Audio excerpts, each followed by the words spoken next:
Welcome back. Thanks for joining me in this winter wonderland for part 3 of making a bull finial.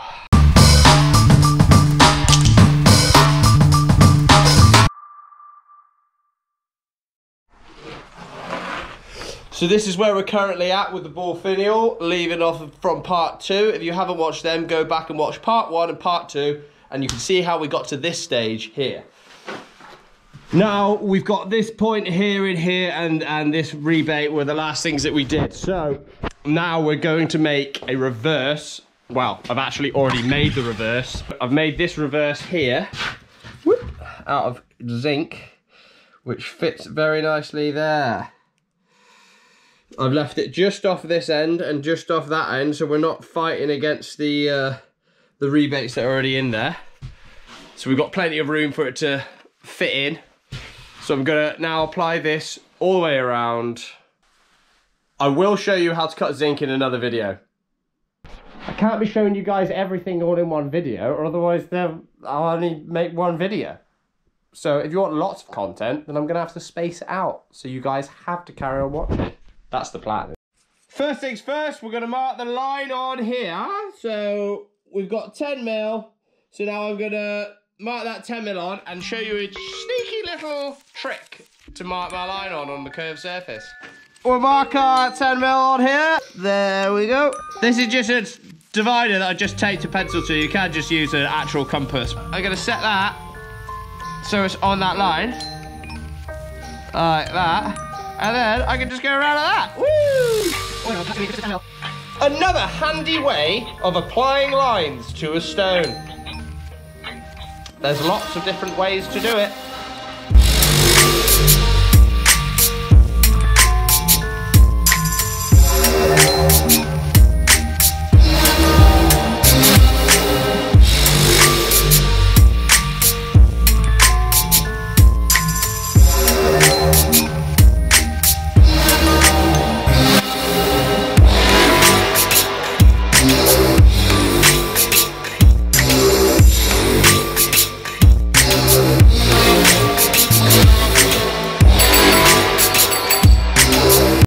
See, now I can just have a look here with the reverse and I can see what angle I'm coming off at with this. So now I can put that bottom draft in by hand. Different stones react in different ways to being worked with different tools, obviously. Limestone, you cannot work an arison in limestone with a pneumatic because the pneumatic will basically just completely vibrate and crumble the living Jesus out of the aris. Whereas sandstone, you can get away with it. Generally speaking, you can work arises in with pneumatics. So if you want to work an aris in limestone, you either have to work it in with a grinder blade or by hand in order to get a really nice crisp aris.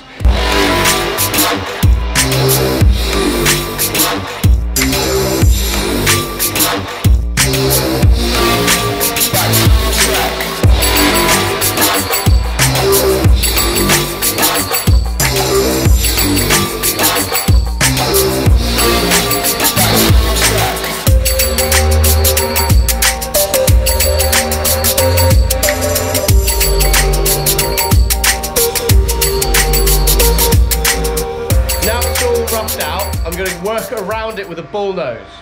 A bullnose chisel is like that. So it's got a curve on the top, and that allows you to do scooped out mouldings because then the corners don't dig in. You can get loads of different types of these. Usually you buy a flat chisel and then you grind it to whatever profile you need. I've got a variety of these, 2-inch right down to 1/4 inch, loads of different radius sizes, and then you just find whichever one fits the curve the best, really. So this one's pretty good. I've just worked this reverse point in here now, like that. I'm gonna slowly work my way around with the bullnose chisel, checking as I go.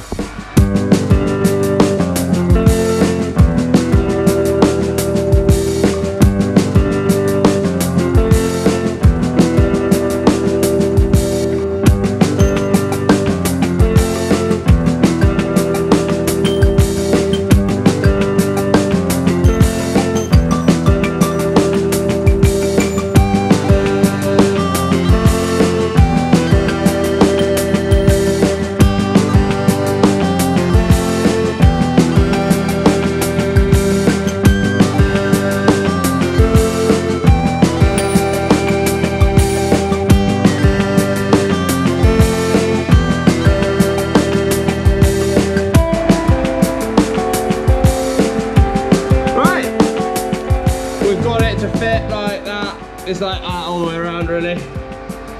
So, really nice and tight to the reverse.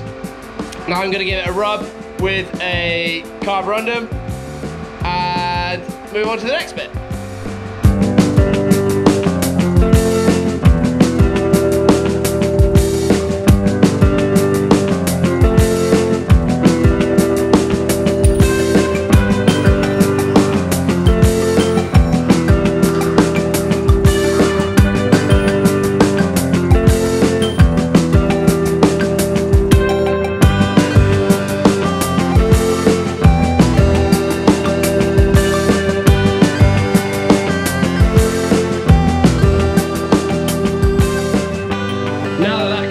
Done, we're going to move on to now picking up this point here, which is the tip of this little bullnose.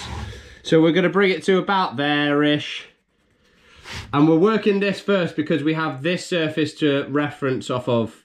If we worked this fillet in there, if we worked that in first, all the way across there, then in theory you could just measure off of there, but I'd rather bring that down from there. We know where we are there, and then it's not a big deal to just put a little check in there afterwards. And then we can sink off of there to find this point here with a grinder blade and work that cavetto in. So this is the really awkward little tiny fiddly bits. So there's going to be lots of measuring with that little 150mm ruler to make sure that I'm at nice consistent depth with that rebate all the way around. I hope that made sense. Yeah.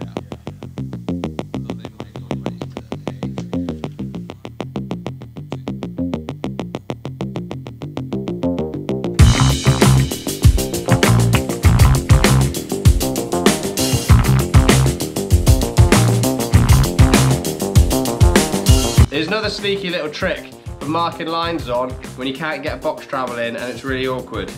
Piece of wood, a screw. This is now a box travel. So you just screw your screw in until you measure what you need to measure. I need to measure 13mm off of. Tiny little bit more. There you go, that's hit 13mm now, like that, I don't know if you can see. Right. Now, this is a cheeky little box travel. Oh my gosh, beautiful. All the secret. Come to Mainstone Carving if you want all the little secrets.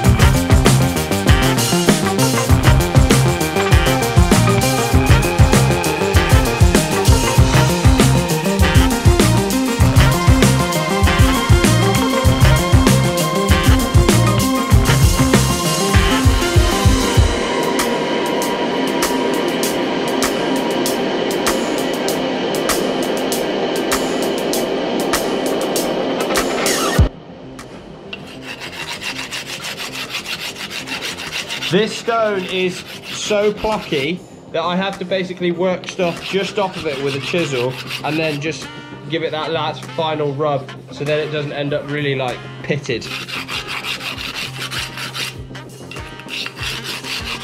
Permagrit tools, yes. That's done. So we need to just step that up 2mm, pick this up, and then once we've got that in, we can draw this line on here, and then we can work this in here.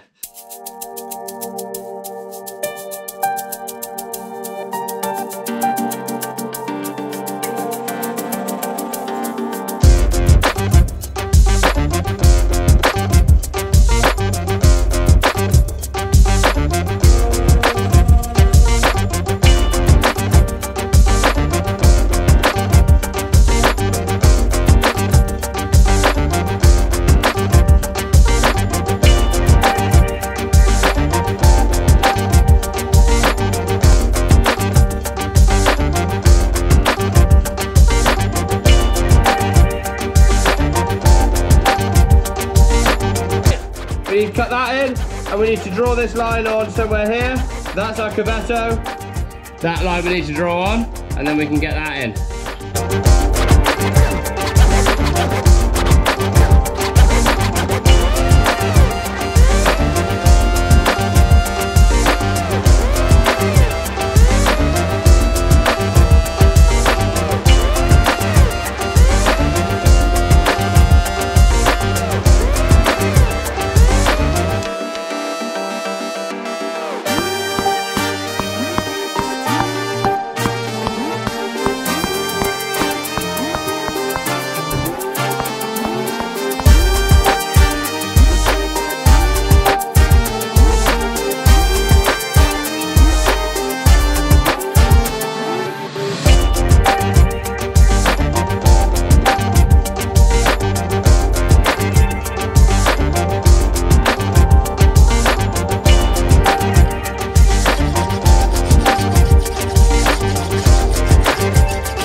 Is put in. So now we've got a bullnose that, bullnose that. So we've got them in a squared situation like that at the moment. Boop, boop, boop, boop, boop, boop. We need to do a little chamfer on them to pick up those points. You just want to chamfer like that. So we need a point there, and then we do the same on the other side. So I could transfer these lines on. The tiny one, the chamfers are going to be so small that anything less than like about that really, you just do by eye. On the tiny one here, I'm just going to put the initial chamfer in entirely with rasps and then just round it off because it's so small. If I put a chisel to that, with how plucky the material is, it's just going to pluck and just make a mess of it. Finger trammel. When it comes to really small measurements like this, finger trammels are surprisingly accurate,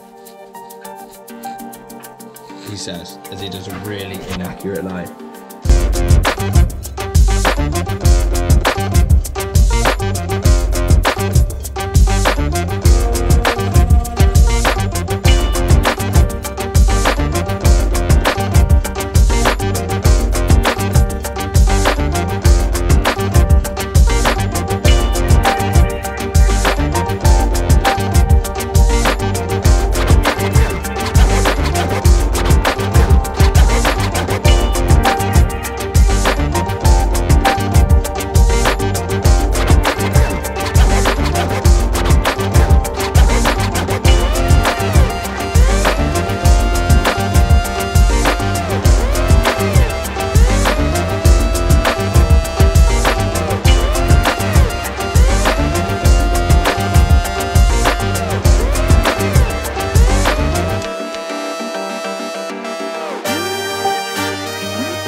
We're going to leave it there for today. If you could consider subscribing, that would be greatly appreciated. Also leave some comments and tick that like button so you know we get me up on the views. Join me next week where I'll be doing part 4 of the ball finial and we'll get this finished up nicely and get it all rubbed up beautifully so it looks pristine. Thanks for watching. I'll catch you next time. Peace out.